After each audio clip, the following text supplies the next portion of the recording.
Assalamualaikum grade 9th. Hopefully you all will be good and you are following all of my lectures. Today date is 9 September 2020. It's my 44th lecture and day is Wednesday. I am going to revise the poem Daffodils. So you have already read this poem and you know what figurative language is used in this poem. So there are two questions related to your poems. First question is related to your write a paraphrase the stanza, and second question is about you have to write the question answers given from the stanza. यानी stanza के अंदर से आपको question answers बना के दिए होंगे और you have to write the answers and you have to read the stanza, and after reading the stanza you have to write the answers related to the stanza. यानी किसी भी stanza में से कोई भी question पूछ सकते हैं आपसे. I have made some questions from all the stanzas given in the poem Daffodils. So that you can be prepared for your exam. You should know that what kind of questions a teacher can make for you from the poem. So you will read the stanza and then you will give the answers from the stanza. यानी first stanza से जो questions पूछे हैं आपने उसमें से first stanza से ही answer उसके जो है फाइंड आउट करने हैं and you have to write. I am not telling you the answers. I am just discussing the questions. It's very important because you have 6 marks of this question. You have to do 3 answers. You have to write 3 answers and you will get 2 marks of each. यानी हर question के आपके 2 marks हैं and you have to prepare it for your exam. See the first stanza. It is started I wandered lonely and it's an in the breeze. You have to read the stanza and then find the answers of these questions. First question is what simile is used in this stanza, which object is personified and how. यानी आपने ये भी बताना है कि कैसे personify किया है और कौन से ऑब्जेक्ट को पर्सोनीफाई किया है. What is simile? The comparison of two things but we write as and like. यानी किसी भी सेंटेंस में as या like आएगा तो वो simile होगी. और personification we give human characteristics to a non-living thing such as daffodils are personified in this poem. So you have to write how the object is personified. What imagination you can find in this stanza. So in stanza the few objects, few things are written which create some image in our mind. कि हमारे mind में उससे image create हो रहा है. That is called imagination. So how we can see the image of the things in first stanza.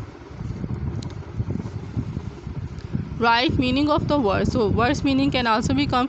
I have given you the words host, flattering and breeze. So you have to write the meaning of these words. Fifth one, who is poet of this poem. You have to write the poet of this poem.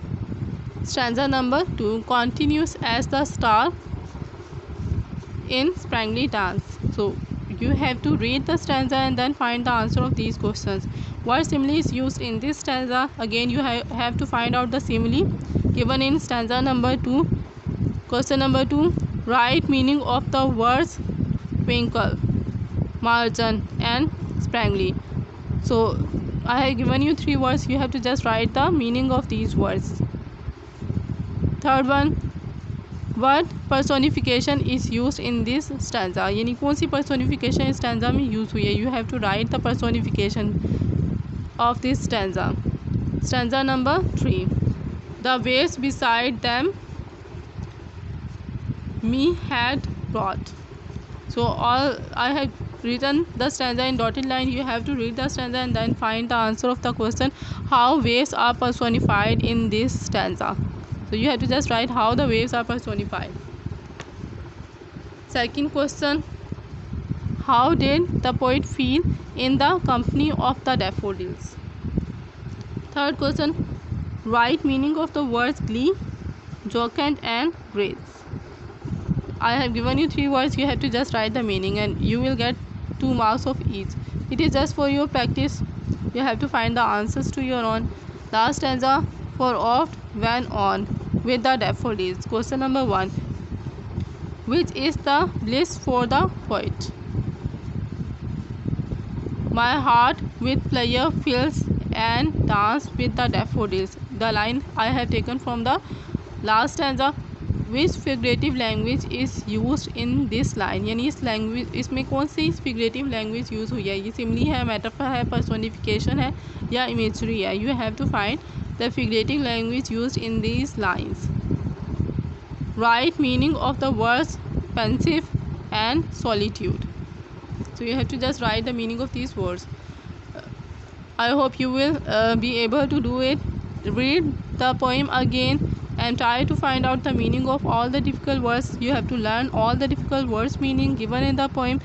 You should know the poet's name, and you should know the figurative language and the details of the stanza, so that you can be able to do comprehension given from the poem. यानी paraphrasing के बाद आपको एक comprehension होगा stanza के, आपने question answers लिखने हैं। So you have to prepare your poem according to the questions given in your exam. It is your work.